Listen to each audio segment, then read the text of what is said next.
La pregunta de hoy es: personas que crecieron con riqueza, ¿cuál fue su momento de me di cuenta de que soy privilegiado? Historia 1. En ese momento ya sabía que tenía una muy buena posición económica, pero después de haber sido despedido por primera vez hace unos años, me tomé un descanso de aproximadamente un mes antes de empezar a buscar trabajo.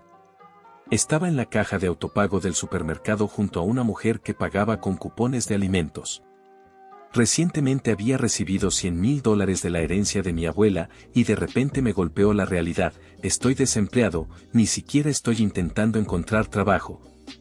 Y acabo de recibir una fortuna solo porque alguien más murió. Y ella es a quien la gente considera una aprovechada.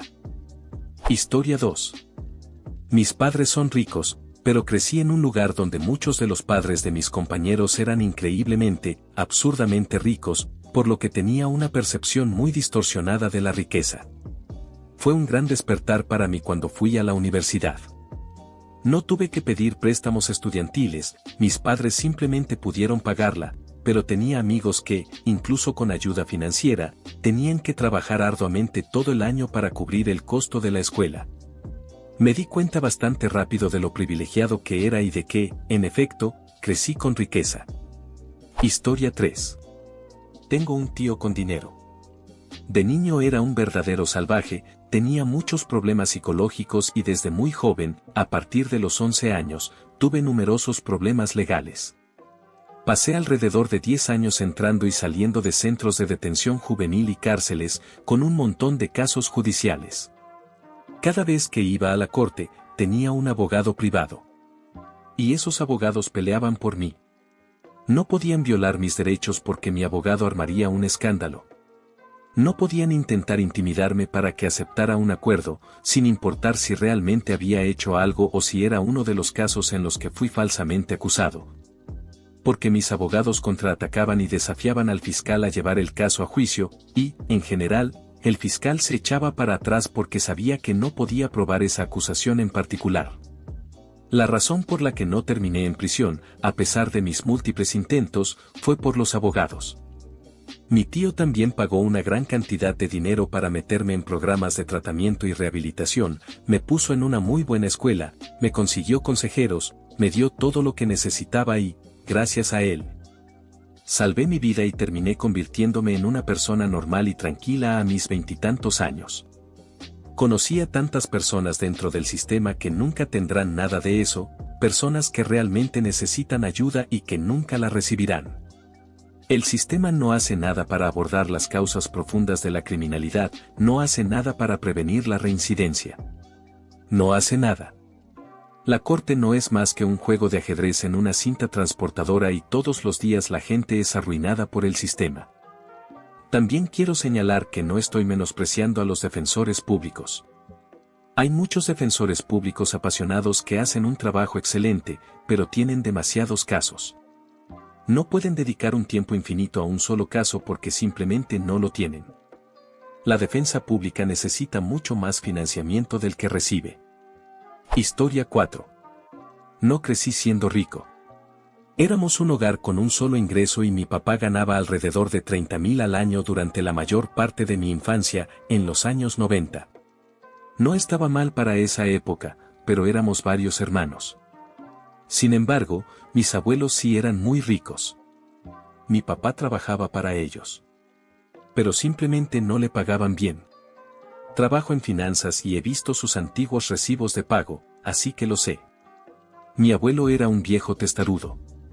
Buen hombre, pero chapado a la antigua y no pagaba por nada. Me di cuenta de lo rica que era mi familia cuando empecé a buscar un trabajo de verdad hace unos 15 años. Había trabajado en varios empleos porque mis padres me decían: si quieres un teléfono y un coche, estás por tu cuenta. Un día estaba hablando con mi papá sobre mi licenciatura en finanzas. Una semana después, uno de los hombres más ricos de la zona, dueño de varios negocios, me llamó. Me dijo: tu papá me contó que estás estudiando finanzas. Estamos contratando en X empresa. Manda tu currículum a mi secretaria. Luego mi papá me llamó y me dijo: oye, escuché que conseguiste trabajo en X. Ni siquiera había enviado el currículum. ni siquiera sabía que mi papá conocía a ese hombre. Después de eso, empecé a recordar muchos pequeños momentos a lo largo de mi vida. Aunque nunca me dieron dinero directamente mis padres o abuelos, me abrieron muchas puertas. Hace un par de años hablé con mi papá sobre esto. Me dijo, recientemente heredé más dinero del que jamás necesitaré. Tu abuelo siempre me dijo que viviera como si nunca fuera a heredar un centavo, y te animo a hacer lo mismo. A muchas personas les dan dinero, pero no tienen habilidades para administrarlo. Nosotros queríamos darte las habilidades, en caso de que un día te toque recibir dinero. Personalmente, no fui rico, pero definitivamente fui privilegiado. Historia 5. Cuando conocí a mi esposa, estábamos en la preparatoria. Ambos estábamos en la banda de marcha, y cada 2 años la banda hacía un viaje fuera del estado. En mi último año, el viaje fue a Washington, D.C. Aunque era un viaje patrocinado por la escuela, aún tenías que pagar una cuota para ir. La cuota era de $1,200. Eso cubría todo el viaje, incluyendo hospedaje, comida, vuelos y renta de autobuses. Básicamente todo, excepto si querías comprar cosas personales. Podías hacer como 6 pagos para que fuera más accesible para la gente. Recuerdo que mi mamá simplemente me escribió un cheque de $1,200 como si nada. Cuando hablaba con mi esposa, ni siquiera era mi novia en ese momento, solo una chica linda con un gran trasero, me dijo que no sabía si podría ir porque $1,200 era mucho dinero. Yo le dije algo como, solo dile a tus papás que te hagan un cheque. Fácil. Ella me miró y me dijo, sí, mis papás no tienen $1,200 así nomás para soltar así de fácil. Resulta que muchos otros papás tampoco los tenían. Cuando salió la lista de los que habían pagado todo, solo yo y tal vez otros 2 chicos habíamos pagado el total antes de la primera fecha de pago. Hubo otras cosas, pero esa es una de las que más se me quedaron grabadas. En ese momento no tenía idea de que esa chica con la que hablaba iba a ser mi esposa, lo cual es genial. Me casé con esa chica linda con un gran trasero, y ahora somos pobres juntos. Historia 6.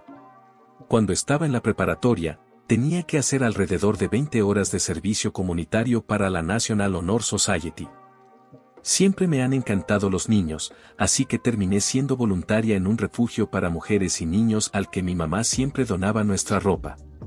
Básicamente, pasaba los domingos jugando con los bebés y los niños pequeños, siempre había un miembro del personal presente, mientras los padres asistían al servicio religioso, que supongo era parte del requisito para quedarse en el refugio.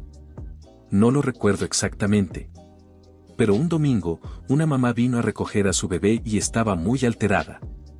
De repente, comenzó a gritarle al niño y a descargar su frustración con él de forma verbal. No recuerdo exactamente lo que dijo, pero le gritó un montón de groserías directamente al bebé. Fue impactante porque creo que nunca había visto a alguien actuar así, y mucho menos con un niño tan pequeño. Recuerdo darme cuenta de que ni siquiera había aprendido esas palabras hasta que tenía como 10 años. Y mis padres jamás me habían hablado de esa manera. Fue un momento muy revelador para mí, la primera vez que me pregunté qué tan diferente habría sido mi vida si hubiera crecido en circunstancias distintas.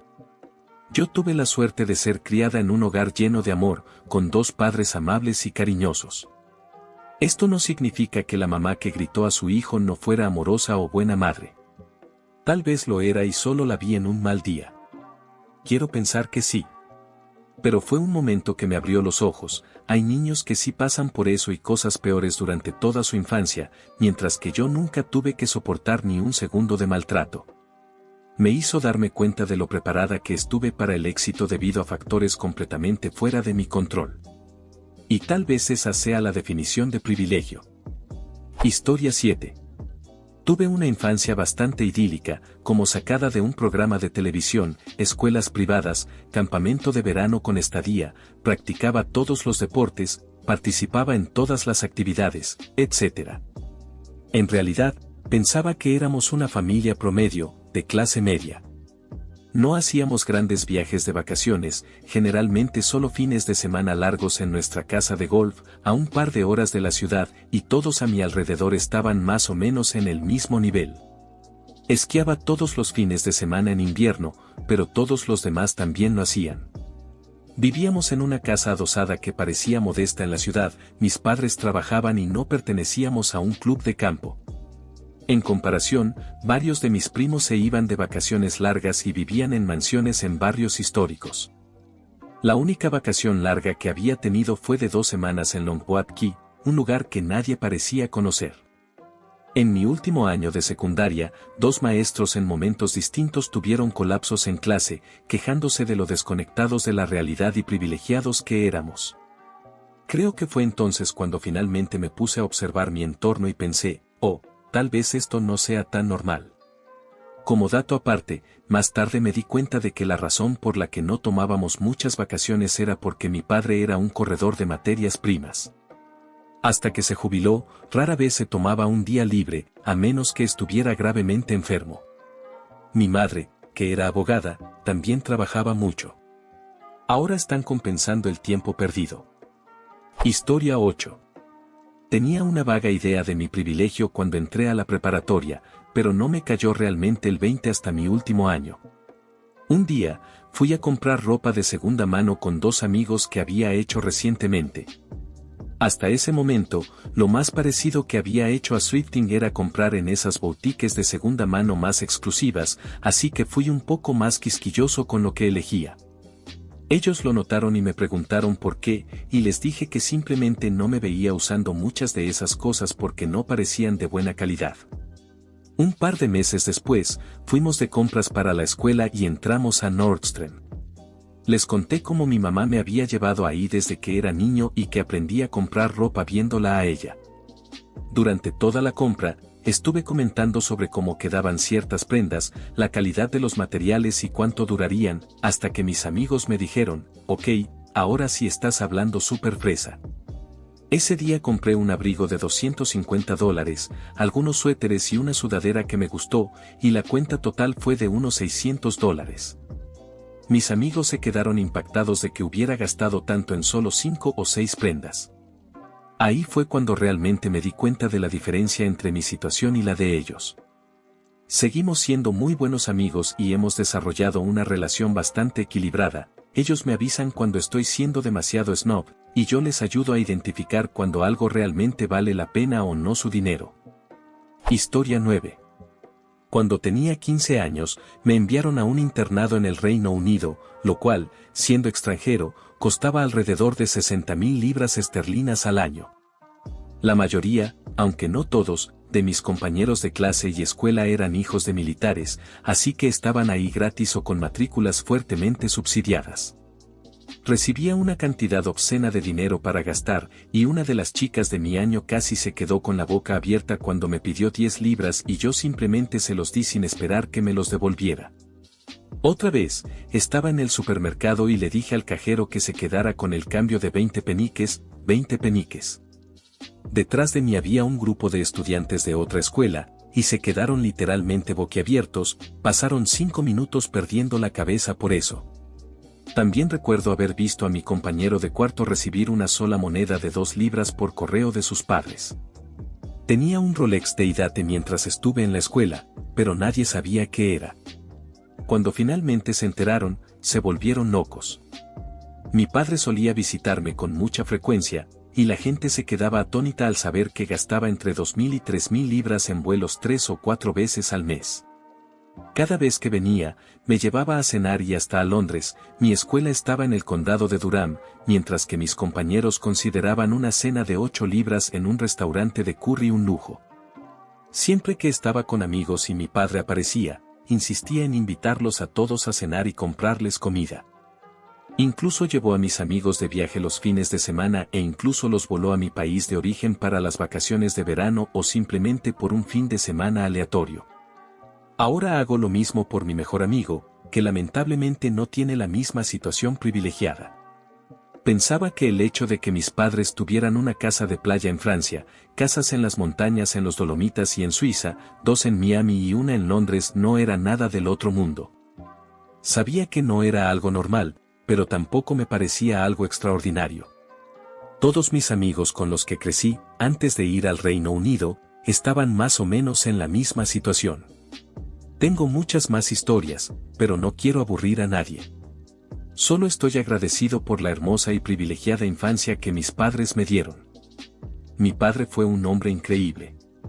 Falleció el 26 de agosto de 2024, y ni siquiera puedo aspirar a ser la mitad del hombre que él fue, tanto profesionalmente como en su calidad humana. Historia 10. Mis padres alquilaron apartamentos mucho antes de que yo naciera, pero durante toda mi vida, y algunos años antes de eso, habían estado pagando la hipoteca de una casa, lo cual no necesariamente se paga el primer día de cada mes como el alquiler. Avancemos hasta cuando tenía casi 22 años, estaba viviendo en mi propio departamento por primera vez en mi vida durante mi último año de universidad y tenía que pagar renta cada mes por primera vez. Durante los primeros meses que viví ahí, acumulé cargos por pagos tardíos además de la renta. Estaba completamente confundido sobre por qué me estaban cobrando recargos. No pensaba que estaba pagando tarde, pero simplemente lo dejé pasar y ni siquiera se me ocurrió preguntarle a mis padres por qué me estaba pasando eso. En algún momento, entre mi segundo pago, con recargo, y mi tercer pago, sin recargo, estaba en Instagram y me encontré con una publicación de un cantante que me gustaba, anunciando que los boletos para su próxima gira saldrían a la venta el 1 de octubre, vi la publicación a finales de septiembre. Muchos comentarios hacían la misma broma, algo como ¿por qué tienen que poner los boletos a la venta justo cuando hay que pagar la renta? LMAO. Habiendo vivido toda mi vida en una casa con mis padres pagando una hipoteca, que no pagaban el primer día del mes, no tenía idea de que el 1 de cada mes es el día en que la mayoría de la gente, al menos en Estados Unidos, paga la renta. Por eso, no entendía el chiste en absoluto. Leía todos esos comentarios y pensaba, ¿por qué es un problema que los boletos salgan a la venta el día 1? ¿Cómo es que eso entra en conflicto con pagar la renta a tiempo? No me malinterpreten, entendía perfectamente que muchas personas no tienen dinero extra para cosas como boletos de conciertos, y que pagar la renta obviamente es una prioridad sobre algo así. Lo que no entendía era que el 1 del mes es el día estándar en el que la mayoría de los inquilinos en Estados Unidos pagan su renta. Nunca antes había tenido que pagar renta, y para cuando nací, mis padres tampoco lo hacían. Simplemente no conocía esa realidad. Tuve que buscar en Google, el primer día del mes es el día en que la gente paga la renta, para confirmar que, efectivamente, pagar la renta el 1 de cada mes es algo extremadamente común. Yo simplemente no lo sabía, debido al privilegio de haber crecido en una casa con padres propietarios. Desde ese momento hasta el final de mi último año de universidad, pagué mi renta a tiempo cada mes y nunca volví a recibir un recargo por pago tardío. Hasta ese punto, nunca en mi vida había vivido en un departamento, por lo que nunca escuché a mis padres hablar del 1 de cada mes como el día en que se debe hacer el pago del lugar donde vives, como si lo es para muchos.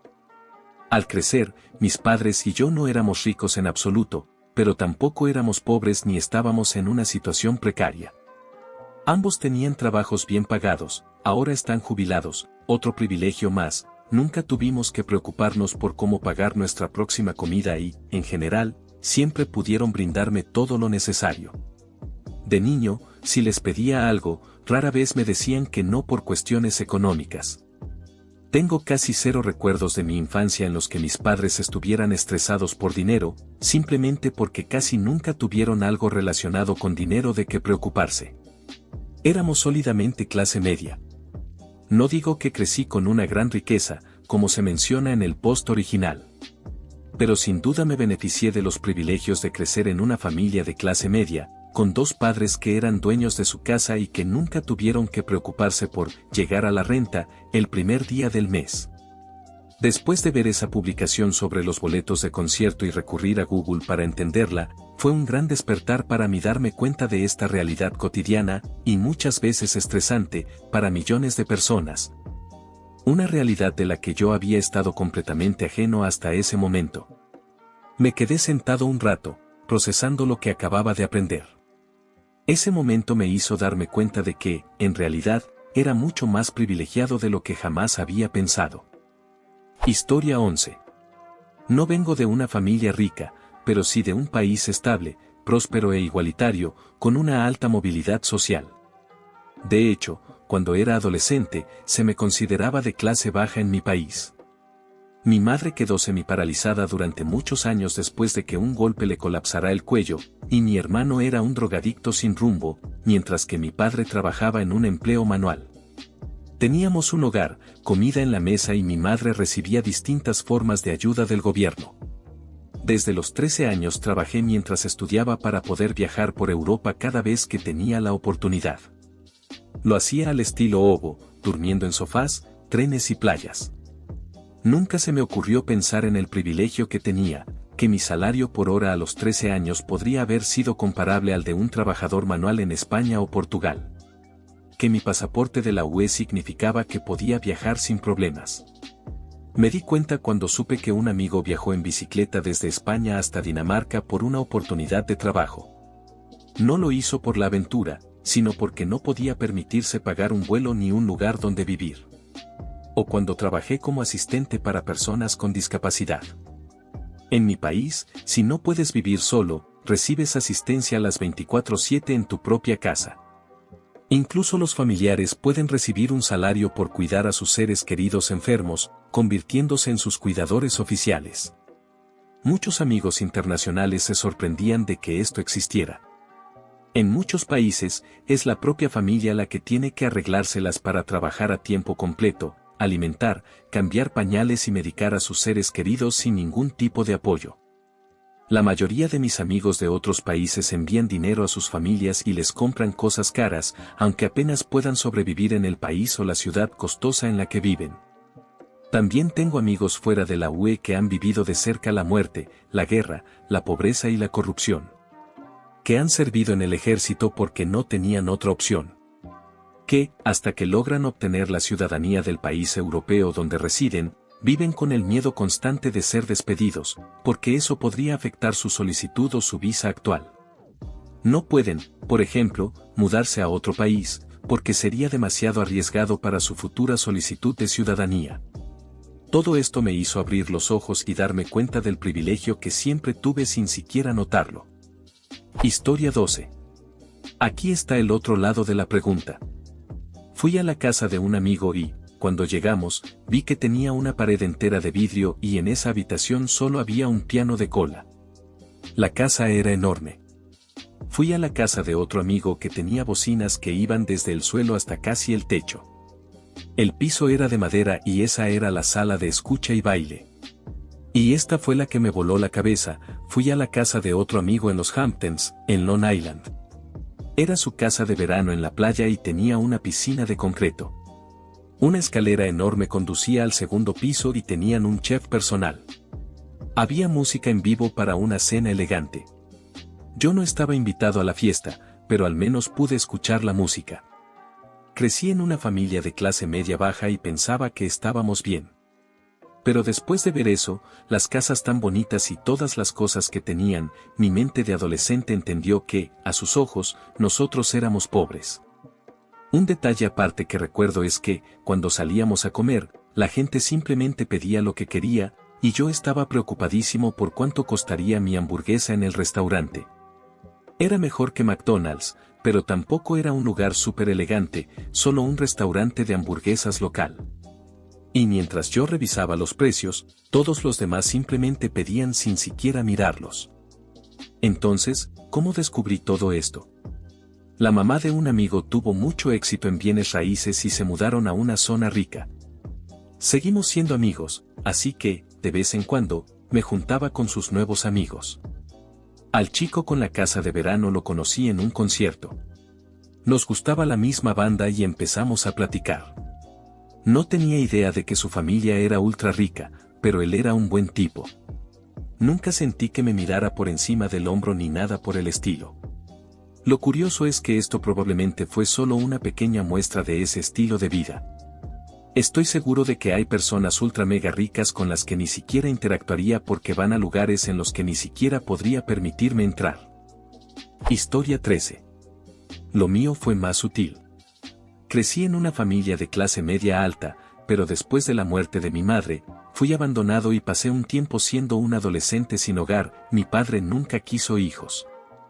Así que, considerando lo mal que estuvo todo, uno pensaría que eso me habría hecho ser una persona muy aterrizada. Pero hubo una cosa en particular. Me di cuenta cuando conocí a otras personas que también estaban en situaciones difíciles. Tenían muchas lagunas de conocimiento en cosas muy básicas. Por ejemplo, no entendían la paciencia racional, solo la gratificación instantánea. Y eso significaba que tampoco comprendían cómo funcionaba la lógica más elemental. La mayoría tenía un nivel de comprensión lectora muy bajo y asistieron a escuelas de mala calidad, que en realidad eran guarderías glorificadas o casi prisiones juveniles. Tenían que ir a la escuela, pero no entendían por qué. Para ellos, era solo otra manera en la que el sistema te arrastra hacia abajo. Hablaban de adoctrinamiento, resentimiento y del deseo de joder a los demás, porque sentían que a ellos mismos los habían jodido antes. Creo que esta es la razón principal por la que muchas personas pobres no votan en su propio interés, muchos no tienen educación y son fácilmente influenciados por la gratificación instantánea y los impulsos emocionales. Como crecí en un área rica, tuve una educación mucho mejor y gracias a eso, desarrollé habilidades de planeación, estrategia y gratificación a largo plazo. Mi primera esposa creció en un sistema educativo deficiente y nunca pude hacerle entender lo que era planificar ahorros. Para ella, $5,000 en ahorros eran $5,000 esperando ser gastados en unas vacaciones o algún premio. Un límite de crédito de $3,000 significaba gastar esos $3,000 gratis. Me sorprendía lo poco que sabía sobre ahorrar para el retiro. Era como hablarle a la pared cuando intentaba explicárselo. Aunque, para ser justos, murió a los 43 años por una enfermedad genética en los pulmones. Así que, si hubiera seguido mi consejo, nunca habría disfrutado los beneficios. Siempre me pregunto si esto fue una broma del universo para mí. Historia 14. Crecí en una de esas familias donde siempre decíamos, no somos ricos, solo estamos cómodos. Mi hermana y yo siempre tuvimos nuestras propias habitaciones, asistimos a escuelas privadas desde kinder hasta la preparatoria. Papá trabajaba en la ciudad, mamá era ama de casa. Nuestros padres nos pagaron la universidad a ambas, pero desde los 16 años ya trabajábamos. Nunca fuimos mimadas. No usábamos ropa de diseñador de pies a cabeza, siempre fuimos niñas muy agradecidas. Pero todos los niños y familias a nuestro alrededor estaban en situaciones financieras similares. Nunca habíamos visto algo diferente. Hubo 2 momentos en los que me di cuenta de que no todo el mundo creció como yo. El primero fue en la primaria, cuando fui a Disney World con mi estudio de danza.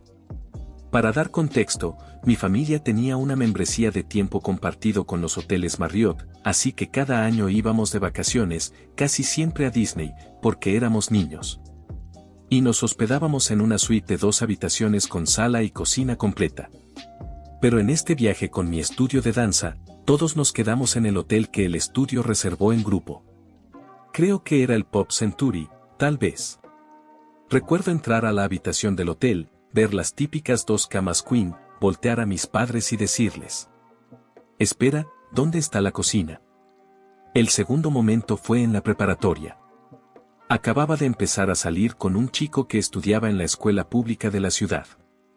Yo tenía 16 y aún no podía manejar, él tenía 17 y ya tenía licencia. Después de una de nuestras primeras citas, me tuvo que llevar a casa. Recuerdo que cuando estacionó frente a mi casa, se quedó mirando y dijo: ¿esta es tu casa? ¿Tú vives aquí? Es enorme. Antes de ese momento, nunca había pensado que la casa en la que crecí era algo más que, simplemente una casa. Historia 15. Es como un intercambio. Nunca fuimos de vacaciones. Aún no tengo pasaporte. Pero teníamos una cabaña. Literalmente cada fin de semana y todo el verano lo pasábamos ahí. Salía de la escuela los viernes, cargábamos el coche y nos íbamos. A veces volvíamos el domingo. Otras veces, nos levantábamos a las 4 de la mañana el lunes para empacar todo y regresar a la ciudad. Lo odiaba con toda mi alma. Viernes por la noche, todo oscuro, manejando hasta un camino que ni siquiera estaba despejado de nieve. Teníamos que meter todas nuestras cosas en un trineo y caminar 3 kilómetros por un camino sin limpiar. No era ni siquiera nuestro camino de entrada, era solo el camino para llegar a la cabaña. Para pasar solo un día completo ahí. Volvía de un fin de semana largo, de un puente festivo, de unas vacaciones de verano, y todos mis amigos habían hecho algo divertido o interesante. Fueron a un parque de diversiones, a otro país, hicieron algo nuevo, genial y diferente. Yo pasé cada maldito día libre en la misma cabaña. Sé que esto es un problema del primer mundo, pero de verdad me molesta. Vivo en Canadá, podríamos haber hecho y visto tantas cosas. Pero no. Solo esa pequeña cabaña en la que pasamos la mitad de nuestra vida. ¿Lo mejor de esta historia? Cuando me mudé y empecé mi propia vida, mis padres vendieron la cabaña y comenzaron a irse de vacaciones con mis 2 hermanos menores. Así que me jodieron a mí y el resto de mi familia vive la buena vida. Suena justo, ¿no? Historia 16. No crecí en la riqueza en términos de dinero. Nos iba bien, pero no en exceso. Sin embargo, mis padres hicieron todo lo posible para criar a mi hermano y a mí con la capacidad de construir nuestra propia estabilidad financiera y satisfacción en la vida. Ahora que ambos estamos cerca de los 30, mis padres tienen una situación bastante cómoda. Siempre podemos contar con su apoyo, lo cual, por supuesto, es un gran alivio. Pero lo que realmente considero la mayor riqueza de mi familia es la forma en que nos criaron, nos convirtieron en personas capaces, seguras de sí mismas, con muchas habilidades. Una enorme apreciación por la vida y relaciones familiares sólidas. Es reconfortante saber que mis padres pueden ayudarme económicamente si lo necesito, pero es mucho más reconfortante saber que estaré bien por mi cuenta. Empecé a darme cuenta de lo inusual que era mi crianza en la preparatoria, cuando todos mis amigos comenzaron a odiar o al menos a pelearse con sus padres, como suelen hacer los adolescentes. Pero yo nunca tuve una razón para hacerlo. Hasta el día de hoy, en mi plena adultez, me sigue sorprendiendo lo pocas personas que fueron criadas para desenvolverse bien en la vida sin haber sido abandonadas a su suerte demasiado pronto. Empecé a valorar esto aún más después de ser diagnosticado contra y conocer a otras personas con el mismo diagnóstico. Mis padres probablemente también cumplirían los criterios para un diagnóstico, pero no les interesa. Aún así, me criaron con tantos trucos útiles, pero sobre todo, con autocompasión y una mentalidad enfocada en resolver problemas. Muchos de mis amigos luchan con problemas de salud mental por la forma en que sus familias los trataron. Yo también tuve depresión en la universidad y en mis primeros años de adultez, pero sabía que sentirme bien conmigo mismo era una opción y algo importante. Mis padres me dieron dinero para empezar terapia. Aún hoy, me siguen revisando emocionalmente y me brindan apoyo constante con mis dificultades por el TRA. Tengo 30 años y puedo pedirle a mi papá que me ayude a empezar a escribir un correo porque estoy bloqueado, y él lo hace con gusto. A través de su ejemplo, mi hermano y yo aprendimos a ser solidarios, amables y a evitar los juicios. Así que también nos tenemos el uno al otro. De hecho, tener una buena relación entre hermanos también parece un privilegio. Y hasta aquí el video de hoy. Espero y les haya gustado, y no olviden comentar una anécdota o experiencia similar al tema del video, dejen su like, compartan si les gustó el video. Y por último no olviden activar la campanita para no perderse ninguno de nuestros videos diarios. Chao.